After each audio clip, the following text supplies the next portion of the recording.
오늘 방송에서 저는 가장 놀란 대목은 요거였어요. 갑자기 시민, 이 대통령을 지지하는 시민들을 언급을 합니다. 그 역할을 언급을 합니다. 그 대목도 영상 준비했습니다.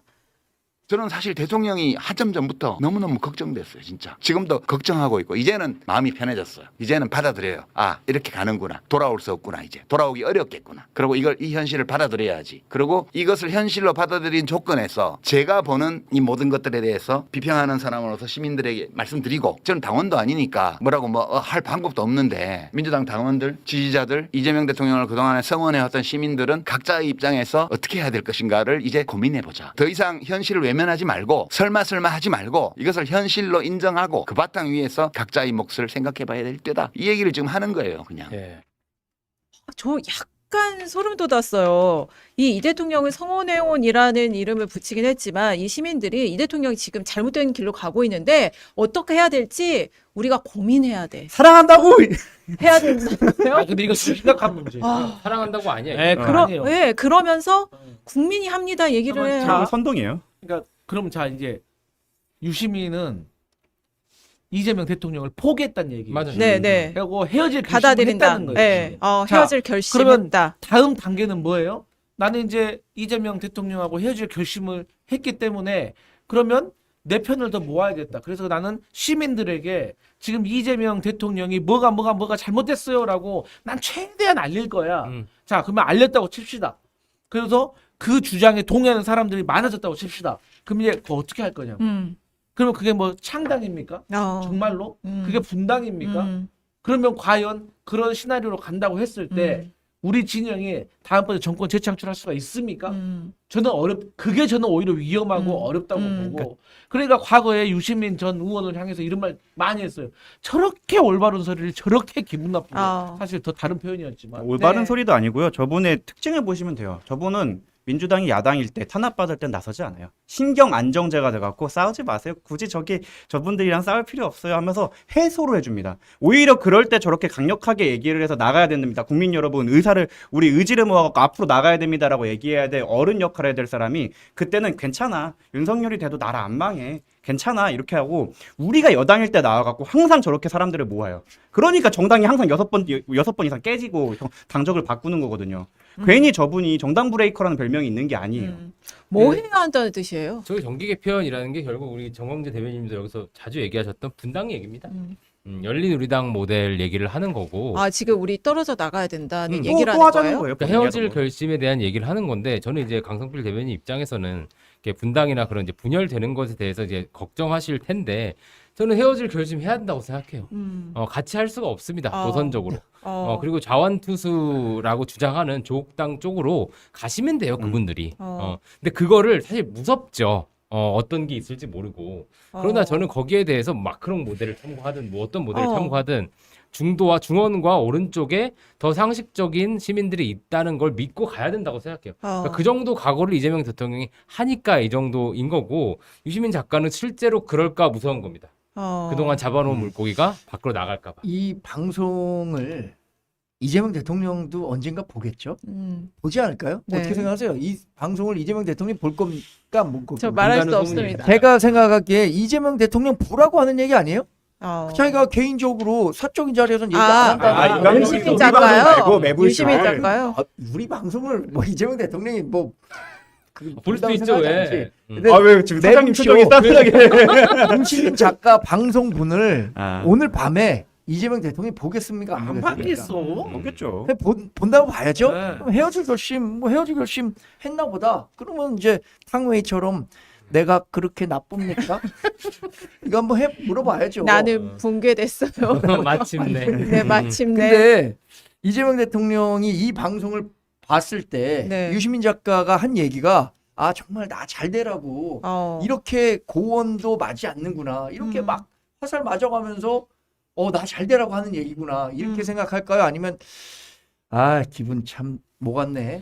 대통령 안 그래요? 아니 저는 허허허허 아, 웃지 그냥. 아, 어허 하면서 뭐. 아니 근데 저는 이거는 진짜 약간 이런 정도까지 얘기를 할 수 있다고 이거 국민이 결국 국민이 한다는 걸 우리가 보여줘야 합니다라는 얘기잖아요. 저는 그래서 이제 정치적으로 이제 분당을 얘기를 하셨는데 저는 약간 이 시민들더러 들고 일어나라. 들고 일어나라는 얘기인가 그러니까 이런 이분이 생각이 윤석열 들었어요. 정권 때 저랬냐고요.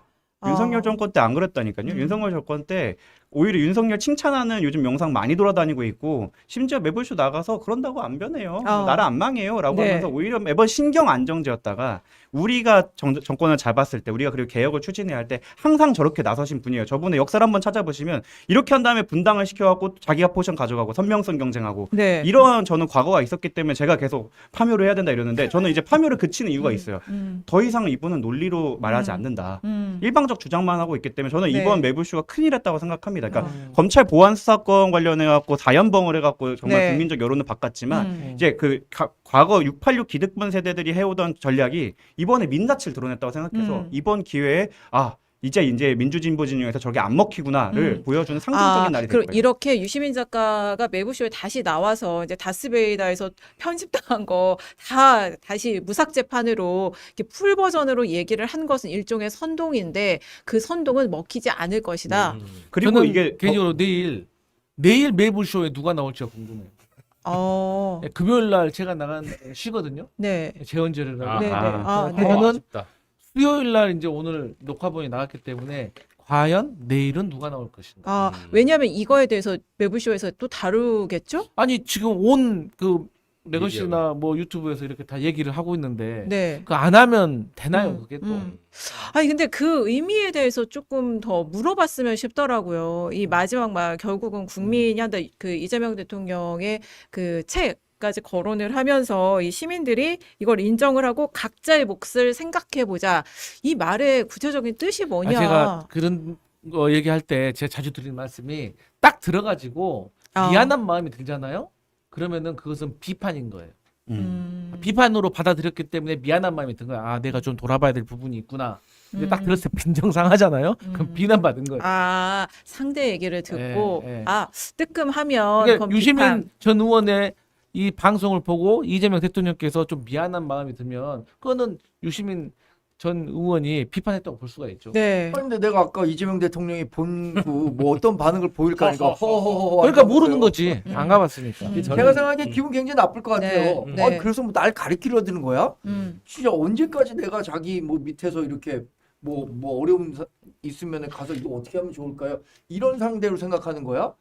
뭐 이런 식으로 좀 감정적으로 굉장히 근데 안철수 의원 감정적으로 긁히면은 굉장히 좀 무서워지던데 이재명 대통령도 좀 감정적으로 긁히게 되면 상당히 좀 뭐 본인이 얘기는 못 하겠죠. 그러나 뭐 정무수석이든 뭐 당의 어떤 친명계 의원이든 유시민 작가와 관련해서 좀 여러 이야기가 나오지 않을까요? 그럴 필요도 없을 것 같은 게 이재명 대통령이 지금까지 그 정적이나 뭐 상대변에 대해서 말했던 게 알아서 내가 할 길 가면 스스로 자빠지더라라는 게 본인의 네. 어떻게 보면 정치 스탠스이고 그리고 이제 유시민 작가를 대항하기 위해서 대통령실이나 아니면 거기 친명 의원들이 나설 필요도 없어요. 저희 같은 그냥 용역이나 촉법 같은 짝나이프 들고 가면 그냥 끝나는 일이라 이제 그 정도 급이 안 돼요.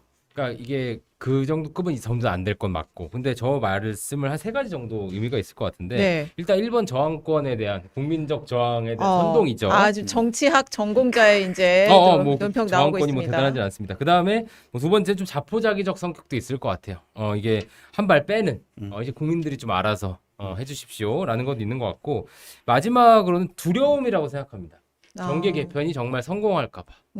저는 이 두려움이 가장 클 거라고 보고, 실제로 그 이재명이라는 정치인이 지금까지 대통령이 되고 나서 60, 70%란 지지율을 받으면서 해온 일이 이런 확장이고요. 정계 개편하면 성공할 수도 있겠다라는 겁니다. 그러니까 제가 늘 그 유심히 봤던 거는 민주당 내 여론 지형을 좀 열심히 봤던 것 같아요. 그 안에서 얼마만큼 이재명 대통령의 중도 확장에 동의하는 사람들이 있을까? 그게 저는 점점 더 늘어왔다고 생각합니다. 그러니까 그 전에 만약 대통령 되고 나서 이런 기조였다면 별로 안 따라왔을 거예요. 제가 작년에 주간조선 칼럼에서 이런 얘기를 썼었는데, 이재명의 그 유이재명이라는 외줄타기가 성공하려면 얼마나 민주당 내에서 이 소위 이제 고난의 여정, 중원 밖으로 나가는 고난의 여정을 함께할 지지층을 확보하느냐에 달려 있다라고 생각해요.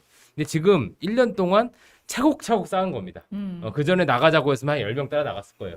근데 지금 사람들이 저런 식의 전통적 민주당, 이념적 민주당에 빠져서는 안 되겠구나. 이게 밖으로 나가야겠구나라는 생각을 확보를 한 거죠. 야, 오늘 댓글창도 아주 정말 많은 분들이 의견을 올려주고 계신데 이 명품 MD 정한성 님이 머리가 아파서 음악 들으려다 그래도 성필 사랑 마음 하나로 오늘도 출석합니다. 감사합니다. 사장님과 성필님 두 분이 매주 만나는 그 명품 MD 정한성 PD님 정한성 PD였어요. 정 PD님.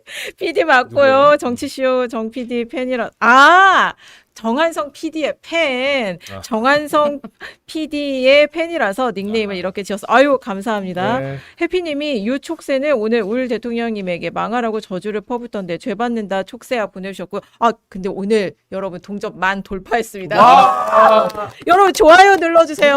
할아버지 감사합니다. 와 세상에 하이바 어제 비가 많이 다음- 쏟아져갖고 다음 방송에서 하이바 갖고 오셔야 되겠네요. 다음 주에 하이바 헬멧 쓰세요. 갖고 와주세요. 또 너무 좀 오늘 우리 방송- 공약은 지켜요. 정치인이 신뢰 그렇죠. 정치인이 정치인은 공약 아니, 근데 지키셔야죠. 내가 그때 공약했었어? 했죠. 여러분들이 막 강요한 거 아니야? 양